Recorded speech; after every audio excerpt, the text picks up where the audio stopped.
2024-25 में क्या था, 2025-26 में क्या किया जाए तो ताकि ये ज़्यादा इफेक्टिव हो। उस कड़ी में दो महत्वपूर्ण बदलाव किए। एक बदलाव तो थोड़ा मेरिट स्टाइपेंड के बारे में था।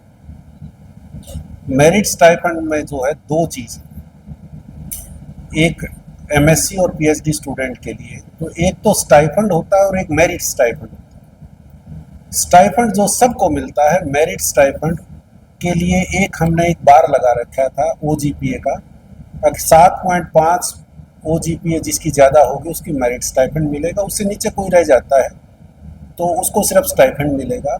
ये प्रोविज़न ऐसा है कि 100% को भी मेरिट स्टाइपेंड मिल सकता है। अगर सभी छात्र मान लिया 7.5% 7.5 ओजीपीए क्रॉस कर जाता है तो 100% को भी मेरिट स्टाइपेंड या फेलोशिप मिल जाता है, मिल सकता है।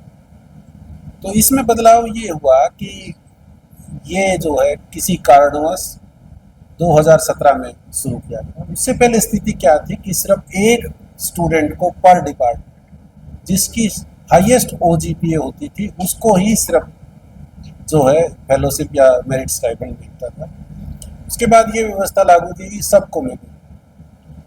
उस टाइम 2017 में हमारी फाइनेंशियल लायबिलिटी करीब करीब 76 लाख रुपए थी इसकी। धीरे धीरे हमने और कोर्सेज ऐड किए, सीट्स एमएससी की तकरीबन बढ़ती गई, पीएचडी की बढ़ती गई, और स्थिति ऐसी आ गई कि हमारी फाइनेंशियल लायबिलिटी, अगर पोटेंशियल लायबिलिटी में 2025-26 को बताऊं तो ये 9 करोड़ तक जा सकती। बजट का प्रावधान नहीं, और बजट का प्रावधान ना होने के कारण इसको जो है ना लागू करना संभव नहीं होता।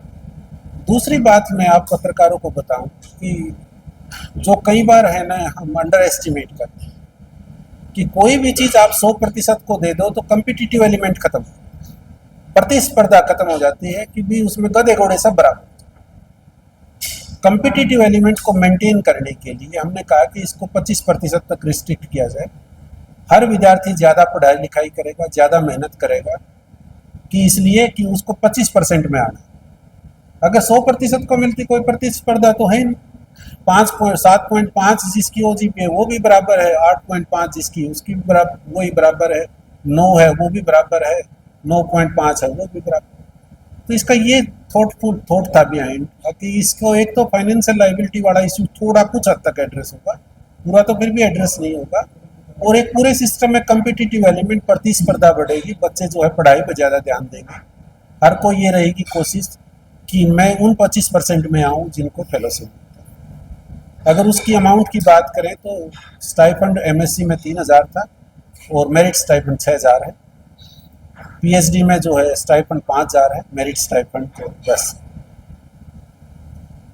दूसरा बदलाव ये किया गया कि एलडीवी के मामले में, एलडीवी का पूरा मतलब है लैंड डोनेटिंग, कि चौधरी चरण सिंह हरियाणा कृषि विश्वविद्यालय ने अपने अनेक संस्थान ऐसे स्थापित किए हैं जो किसी न किसी ग्राम पंचायत द्वारा जमीन जो है दान में दी गई।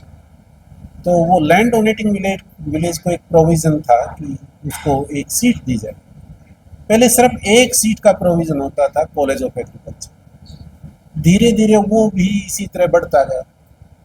और फिर भी इसमें जो बदलाव किया गया कि जो एलडीवी की सीट थी उसमें उसकी नंबर ऑफ सीट्स में कोई बदलाव नहीं। जितनी सीट पहले मिलती थी उतनी सीट आज भी मिलती थी, एमएससी में जितनी मिलती उतनी आज है, पीएचडी में जितनी आज पहले थी उतनी आज है। एक बदलाव किया गया कि ये देखा गया कि एक स्टूडेंट जो है 3 स्टेज होती है उसकी बेनिफिट लेने। बीएससी में वो बेनिफिट ले सकता है, एमएससी में बेनिफिट ले सकता है, पीएचडी में बेनिफिट ले सकता है। एक ही स्टूडेंट तीनों स्टेज पे बेनिफिट ले